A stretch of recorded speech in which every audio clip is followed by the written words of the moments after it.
ॐ सच्चिदानन्दरूपाय विश्वोत्पत्त्यादिहेतवे तापत्रयविनाशाय श्रीकृष्णाय वयं नमः।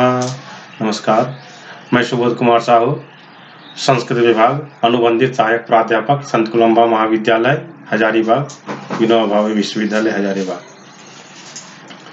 स्नातक द्वितीय समसत्र में द्रव्य गुण विज्ञान पठनीय है, जिसमें हमने कल दो औषधियों का विवरण जो है उस पर चर्चा हम किए थे, मंडूक पर्णी और ऐंद्री। आज हम उसके बाद आगे बढ़ते हैं। आज है शंखपुष्पी। शंखपुष्पी औषधि जो है वह त्रिवृत कुल का है, त्रिवृत कुल। शंखपुष्पी औषधि का लैटिन नाम है कॉनवॉल्वुस फ्लोरिकालिस। संस्कृत में इसे शंखपुष्पी ही कहते हैं, हिंदी में शंखाहुली, मराठी में सखीवेल और गुजराती में शंखावली कहते हैं। शंखपुष्पी का जो छुप होता है, छुप मतलब झाड़, छोटा पौधा, जैसा कि कल हम बता चुके थे, छुप का मतलब झाड़ी होता है, छोटा पौधा होता है। तो इसके छुप जो होते हैं बहुवर्षीय और प्रसरी होते हैं। बहुवर्षीय यानी बहुत ज्यादा वर्षा जहां पर होती है वहां पर यह झाड़ ज्यादा उत्पन्न होता है, और प्रसरी यानी बहुत ज्यादा फैलने वाली होती है, जिससे कांड निकले हुए होते हैं। इसके मूल से कांड निकले हुए होते हैं। इसमें जो पत्ते होते हैं वो आधे इंच के लंबे और रेखाकार होते हैं। इसके पुष्प जो हैं वो शंख के समान श्वेत वर्ण के या हल्के गुलाबी रंग लिए हुए होते हैं। इसके लिए शंख के समान पुष्प होने के कारण इसका नाम शंखपुष्पी है। और इसका फूल जो है वो अंडाकार होता है। मई से दिसंबर तक इसमें पुष्प और फल लगते हैं। ये समस्त भारत में और विशेषतः पथरीले और पर्वतीय मैदानों में भी उत्पन्न होते हैं। इसके गुण पर चर्चा हम लोग करें। यह जो है यह स्निग्ध होता है। स्निग्ध मतलब चिकना। पिच्छिल, पिच्छिल मतलब कि उसमें कुछ रस जैसा रहता है, चिकना जैसा ही रहता है, और वो तिक्त रस युक्त होता है। और यह विपाक में मधुर, शीतवीर्य तथा मेध्य कारक होता है। मेध्य कारक मेधा शक्ति को बढ़ाने वाला है, स्मरण शक्ति को बढ़ाने वाला है। इसका प्रयोग कहाँ कहाँ करते हैं जरा हम लोग जान लें। इसका प्रयोग त्रिदोषज विकारों में, मस्तिष्क दौर्बल्य तथा तज्जनित रोगों में किया जाता है। अब त्रिदोषज विकार, जैसा कि हम पहले बार में ही आयुर्वेद के बारे में जब बतला रहे थे उसमें बता चुके हैं कि 3 प्रकार के दोष होते हैं, 3 प्रकार के धातु होते हैं। जब वो प्रकोपित होते हैं तो वही दोष कहलाते हैं। वो 3 प्रकार के धातु हैं, वात, पित्त और कफ। तो वात, पित्त और कफ, इन तीनों में जब साम्यावस्था रहती है तो व्यक्ति स्वस्थ होता है।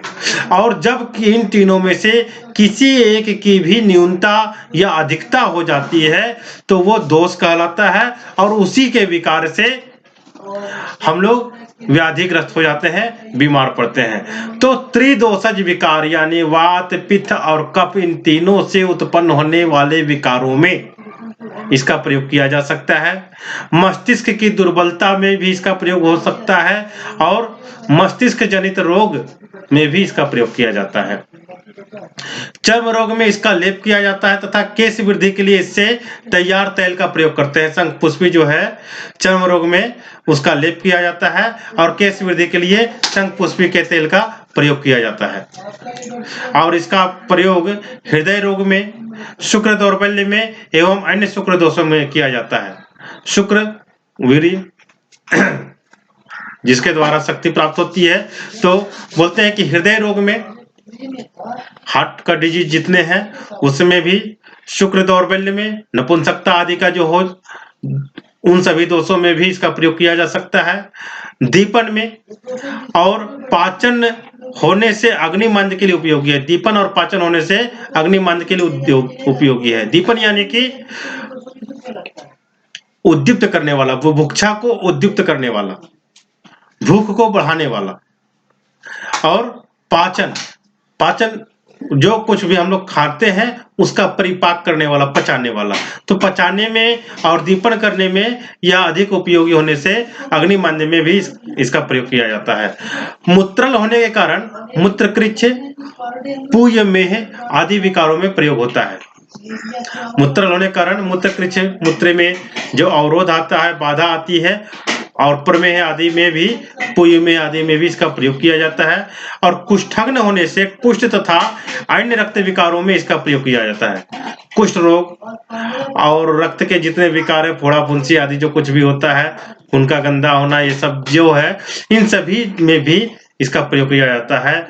इसके साथ ही दाह प्रशमन एवं ज्वरग्न होने से दाह एवं ज्वर में प्रयोग किए जाते हैं। दाह प्रशमन, दाह को प्रशमित करने वाला, ठंडा करने वाला, शरीर में जैसे जलन होता है तो उन सब जलन को कम करने वाला। ज्वरग्न है, जैसे शरीर तपने लगता है बुखार आने पर, उन सबको दाह और ज्वर को यह शांत करता है। इसके लिए दाह और ज्वर में भी इसका प्रयोग करते हैं।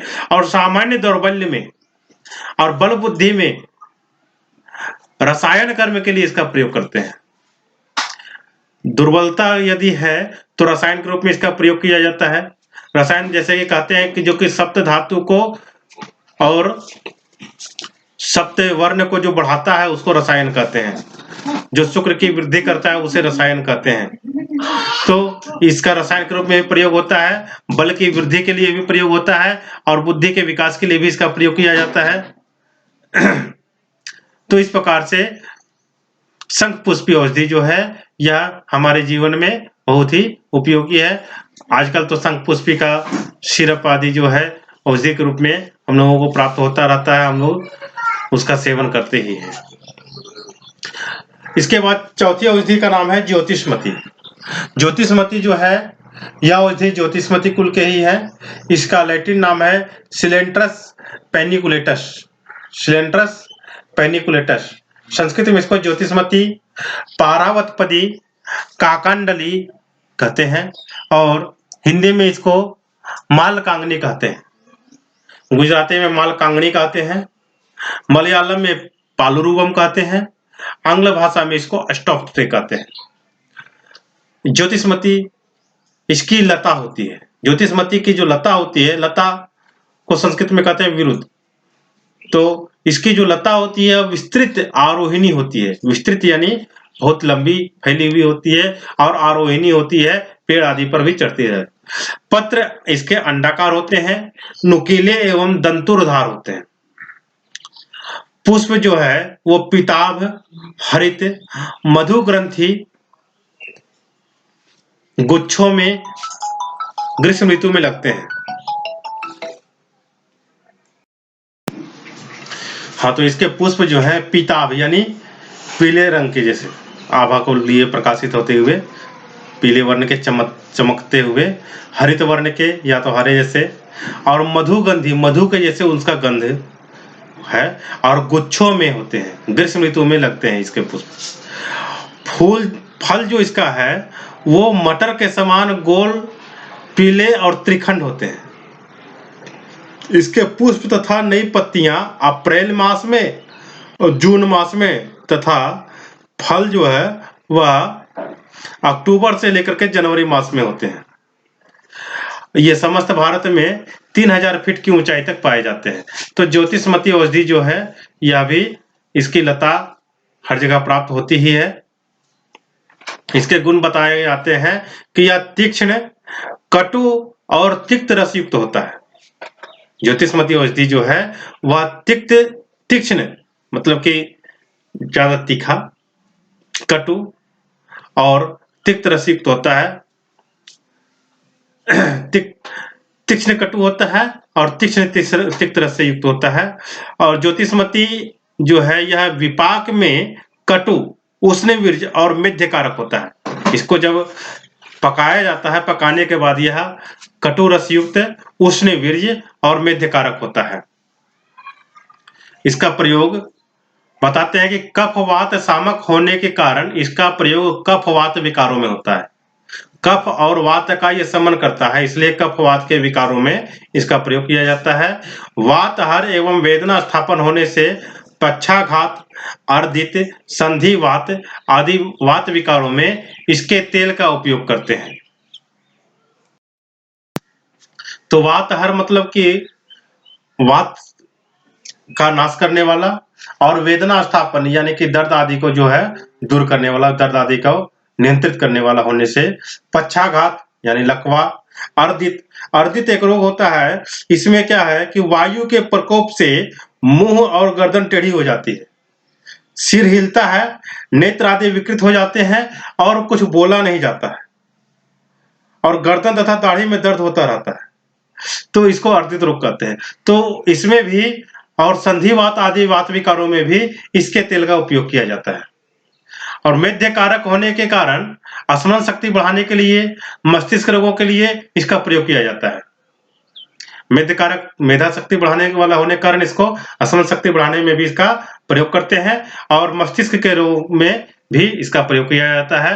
और दीपन होने के कारण, अग्निमांद्य तथा अनुलोमन होने के कारण, विबंध एवं उष्ण मूत्रल होने के कारण मूत्र कृच्छ में इसका प्रयोग किया जाता है।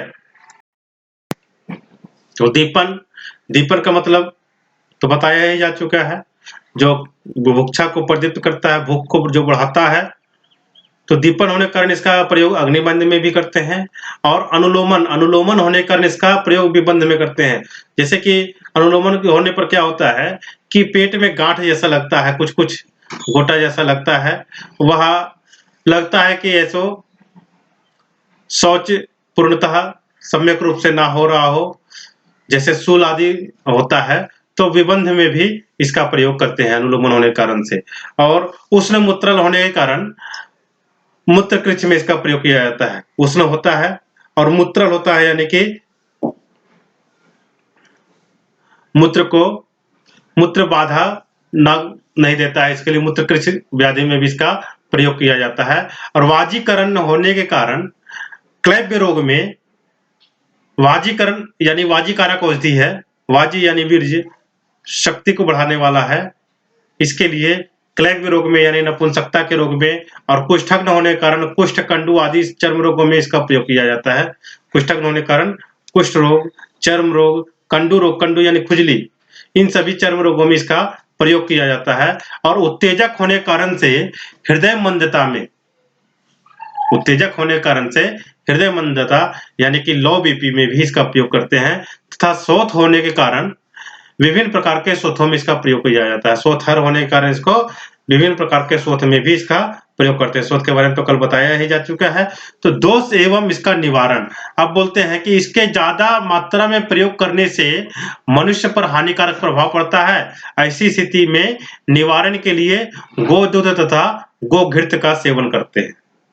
अगर इसका ज्यादा प्रयोग कर लेते हैं तो ये हानिकारक प्रभाव देने लगता है। अगर इसके हानिकारक प्रभाव से बचने के लिए गोदुग्ध या गोघृत का सेवन करना चाहिए। आज एक औषधि और देख ले हम लोग, कुष्मांड औषधि भी देख लेते हैं। कुष्मांड औषधि जो है ये कोसातकी कुल में आता है। इसका लैटिन नाम है बेनिन कासा हिस्पिग। संस्कृत में इसको कुष्मांड, पुष्प फल, भृत फल, वल्ली फल आदि कहते हैं। हिंदी में इसको पेठा, भतुआ, खसा कहते हैं। इसको कोहड़ा भी हम लोग कहते हैं। पंजाबी में पेठा कहते हैं, बांग्ला में कुमड़ा कहते हैं, मराठी में कोहला कहते हैं, गुजराती में भरू कोहलू कहते हैं, फारसी में बदूब कहते हैं, और आंग्ल भाषा में व्हाइट ग्राउंड में मेलन कहते हैं। अब यह इसकी जो लता होती है बड़ी आरोहिणी वर्षायु होती है। इसकी लता बड़ी आरोहिणी वर्षायु होती है। इसकी लता बड़ी होती है, आरोहिणी यानी कि आगे बढ़ती ही रहती है, ऊपर चढ़ती है। वर्षायु होती है यानी वर्षा के समय में यह ज्यादा होती है। इसके समस्त भाग मृदु रोगों से व्याप्त होते हैं। इसके जितने समस्त भाग हैं लता के, सभी मृदु रोगों से व्याप्त होते हैं। सूत्र द्विविभक्त होते हैं। इसके जो सूत्र हैं, लता के जो सूत्र हैं, दो विभक्त में होते हैं। पत्र 4 से 6 इंच व्यास के गहरे हृदय की आकृति वाले 4 से 6 इंच व्यास के इसके पत्ते होते हैं और कभी-कभी कोणीय कंदों से युक्त भी होते हैं। इसका पुष्प जो है लगभग 2 इंच व्यास का पीत वर्ण का एकल और अक्षीय निकलता है, एक अक्ष में ही निकलता है। इसके फल जो होते हैं ये वृद्धाकार गोलाई लिए हुए बहुत ही बड़ा लंबा श्वेत रज से आवृत होता है। इसका फल मज्जा जो है यह सफेद होती है, फल मज्जा भी इसकी सफेद होती है। बीज इसके हैं वो चपटे होते हैं और श्वेत वर्ण के होते हैं। इसके बीज चपटे और श्वेत वर्ण के होते हैं। शीत ऋतु में इसमें फूल और फल लगते हैं। यह भारत में लगभग सर्वत्र पाया जाता है। हम लोग भी इसका प्रयोग करते रहते हैं। इसका गुण क्या है बताते हैं कि यह लघु यानी पचने में हल्का, स्निग्ध चिकनापन लिए हुए और मधुर रस युक्त होता है। कुष्मांड विपाक में, और यह इसका विपाक में जो है मधुर, शीत वीर्य एवं मेध्यकारक होता है। यह शीत वीर्य है और मेध्यकारक है। मेध्यकारक यानी स्मरण शक्ति को बढ़ाने वाला यह भी है। इसका प्रयोग हम लोग जो है वात पित्त सामक होने से वात पैत्तिक विकारों में, शिरोरोग में, रक्त स्तंभन में, रक्त पित्त, उदर क्षत के लिए प्रयोग प्रसिद्ध है। तो वात और पित्त का यह समन करता है। तो वात पित्त का समन करने वाला होने कारण वात के विकार और पित्त के जितने विकार हैं उन सभी विकारों में इसका प्रयोग किया जाता है। शिरोरोग, मस्तक संबंधी जो रोग है उसमें भी इसका प्रयोग किया जाता है। रक्त स्तंभन, जैसे कि बीच बीच में कहीं रक्त का अवरोध हो जाने पर रुक जाता है, उसमें, रक्त पित्त में, और उरह क्षत यानी कि हृदय में कहीं पर कुछ नुकसान हुआ हो उसके लिए भी यह प्रसिद्ध औषधि है। यानी दाह में इसके फल मज्जा का लेप करते हैं। अगर कहीं शरीर में दाह होने लगे तो इसके फल मज्जा का लेप करने से दाह शांत हो जाता है। इसका प्रयोग मस्तिष्क के दौर्बल्य, स्मृति ह्रास, मानस विकार आदि में किया जाता है। इसका प्रयोग जो है मस्तिष्क की दुर्बलता में, स्मृति के ह्रास में यानी कि स्मरण शक्ति का नाश होने लगता है उसमें, और मानसिक विकार में भी इसका प्रयोग किया जाता है। मानस विकार में पक्व कुष्मांड अधिक लाभकर होता है। अगर मानस विकार है तो पका हुआ कोहड़ा जो है वो अधिक लाभदायी होता है। और अनुलोमन होने से इसका प्रयोग विबंध में तथा तज्जन्य उदर विकारों में किया जाता है। अनुलोमन यानी कि पेट के विकारों को, जितने पेट के मल हैं उन सभी को बाहर निकाल देता है, इसलिए विबंध में, शूल आदि में और उदर रोग में जितने हैं उन सभी उदर रोग में भी इसका प्रयोग किया जाता है। और स्फीत कृमि को मारने के लिए भी यह अधिक गुणकारी। स्फीत कृमि जैसे पेट में कीड़ा हो जाता है, सफेद सफेद रंग का छोटा छोटा कीड़ा, तो वो स्फीत कृमि को भी मारने के लिए ये बहुत ही गुणकारी है। तो बल्य होने कारण इसका प्रयोग क्षय रोग, राजक्षमा, खांसी, ज्वर, दाह आदि में किया जाता है। और यह बल देने वाला होने के कारण से कुष्मांड का प्रयोग जो है क्षय रोग में, क्षय जिसको हम लोग आजकल टीबी कहते हैं, राजयक्षमा यह भी उसी प्रकार का एक यक्षमा रोग है, खांसी, काश, ज्वर, बुखार आदि जो होता है, दाह, शरीर में जलन जो है, उन सभी में भी इसका प्रयोग किया जाता है। इसके फल मज्जा एवं बीज को मूत्रकृच्छ, मूत्राघात, अश्मरी आदि रोगों में दिया जाता है। इसका जो फल मज्जा है, फल की मज्जा जो अंदर का गुद्दा है उसको, और इसके बीज को मूत्रकृच्छ यानी मूत्र का अवरोध होता है, जिसका पेशाब रुक रुक करके आता है, उसको मूत्राघात, पेशाब का बंद हो जाना, इसमें अश्मरी यानी पथरी, इन रोगों में भी इसका प्रयोग करते हैं। बल्य बृंहन होने से पौष्टिक के रूप में दिया जाता है। बल्य होने से, और बृंहन यानी कि शरीर को पुष्ट बनाने वाला, बढ़ाने वाला होने के कारण इसको पौष्टिक रूप में दिया जाता है। इसका फल स्वरस पारद विष को दूर करने में लाभकर है। इसके फल का जो रस है वो पारद विष, मरकरी का जो टॉक्सिन है उसको भी दूर करने में ये लाभकारी है। इसके अवलेह तथा पेठे का मुरब्बा खाया जाता है। इसका अवलेह यानी अचार और पेठे का मुरब्बा बनता है, उसे भी खाया जाता है। तो इस प्रकार से आज हम लोग 3 औषधि के बारे में जान गए, शंखपुष्पी, ज्योतिष्मती और कुष्मांड। इसके आगे के औषधि के बारे में हम अगले दिन चर्चा करेंगे। धन्यवाद, नमस्कार।